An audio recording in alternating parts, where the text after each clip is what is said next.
일단 형사소송법의 판결문 공개 관련해서 일반 국민들에게는 당연히 무료로 공개하는 거죠.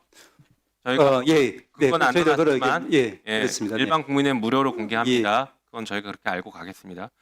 그리고 피해자가 제한 신청을 해야 된다라는 법무부 장관의 의견이 있으시긴 했지만 앞에 다른 조항들을 보면 제한할 수 있는 규정들이 촘촘하게 있습니다. 그래서 법원이 중요한 사건, 특히 피해자의 프라이버시나 이런 것들이 중요한 사건들은 이미 앞에서 법원이 다 걸을 수가 있게 돼 있어서 저는 불필요한 조항이다. 그래서 종합하면 일소위에서 처리한 그대로 통과시키는 게 맞다라는 입장입니다. 자, 이 정도로 하고 필요한 얘기 좀 해볼까요? 자, 우리 법원행정처장님 모두가 지금 위원이라고 얘기한다고 하셨는데 모두가 5월 1일 날 전원합의체 위원이고 국민주권 침해했고 사법 쿠데타라고 얘기하고 있습니다. 법원 인정하지 않고 있죠. 그게 진짜 모두가 위헌이라고 주장하고 법원이 위헌이라는 것을 받아들여야 되는 일입니다. 국민주권을 침해했어요. 그렇게 볼 줄 모르는 사람들의 눈과 귀가 멀은 겁니다. 왜 그걸 못 봐요? 다 알고 있는데. 자, 그리고 또 봅시다. 윤석열 배당 관련해서 한번 좀 질의를 해볼게요. 법원에서 사건 배당할 때 배당을 어떻게 해라라는 법적 근거 조항이 있습니까? 법률에? 법률 자체에는 없습니다. 그렇죠. 예. 대법원 규칙으로 정하고 있죠. 배당과 관련된 규칙을. 그러면 관련해서 최대한 유사한 조항을 한번 보겠습니다. 한번 PPT 보여주시죠. 자, 보십시오.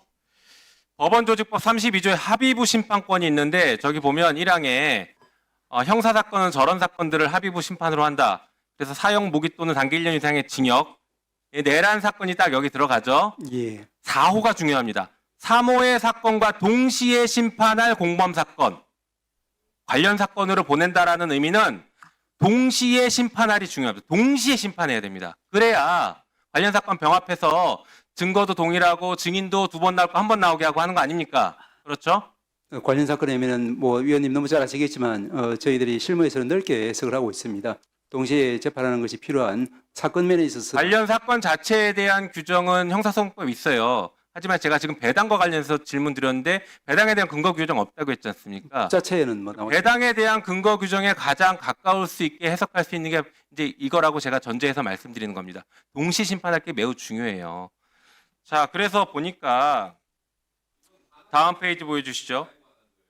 좀 들어보세요. 좀 무식한 소리 좀 하지 말고 직접 근거 규정이 없으니까 관련 가장 가까운 규정을 드는 거예요. 법적 근거 규정이 없죠. 들어보십시오. 자, 윤석열과 김용현 공판 기일을 비교해 보면 윤석열과 김용현 지금 원래 김용현 사건을 배당하고 나서 적시처리 사건 배당하고 나서 관련 사건으로 윤석열 사건 배당했습니다. 예. 그것은 동시 처리하라고 아까 보신 것처럼 동시 처리할 공범 사건이기 때문에 보내준 거로 법적 근거는 그렇게 이해해야 됩니다. 그런데 동시 처리하지 않고 있어요. 사건 다 다르게 하고 있죠.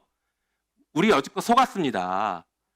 관련 사건 배당했다라고 하면 적어도 병합해서 동시에 처리하고 증인 한 번에 불러서 같이 신문하고 이런 걸 생각했어요. 그러니까 지기현한테 지정 배당했어도 법조인들은 그럴 수도 있겠구나 라고 생각했는데 병합을 안 하고 있어요. 지금도 병합 안 하고 있어요.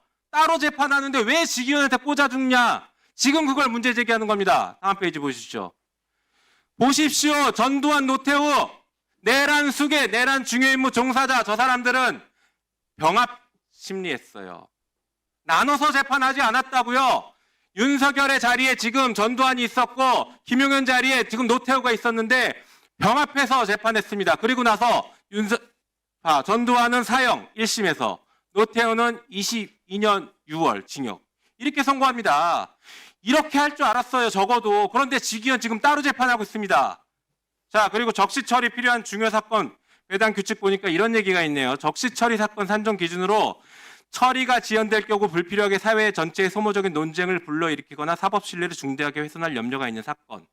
이걸 적시 처리한다고 했습니다. 그런데 지기현이 지금 이러고 있어요. 위원님 한 말씀만 이해드리겠습니다. 이제 해당 재판은 저희들이 누누이 말씀을 드리지만 이제 조만간 선고를 한다고 하니까 저희 모든 법원의 구성원들이 다 지켜보고 있습니다. 그리고 이제 말씀하신 것처럼 법률의 규정의 동시라고 하는 것이 반드시 같은 시간을 지킨다거나 또 병합을 반드시 해야 된다거나 그렇게 저희들은 해석을 하지는 않습니다.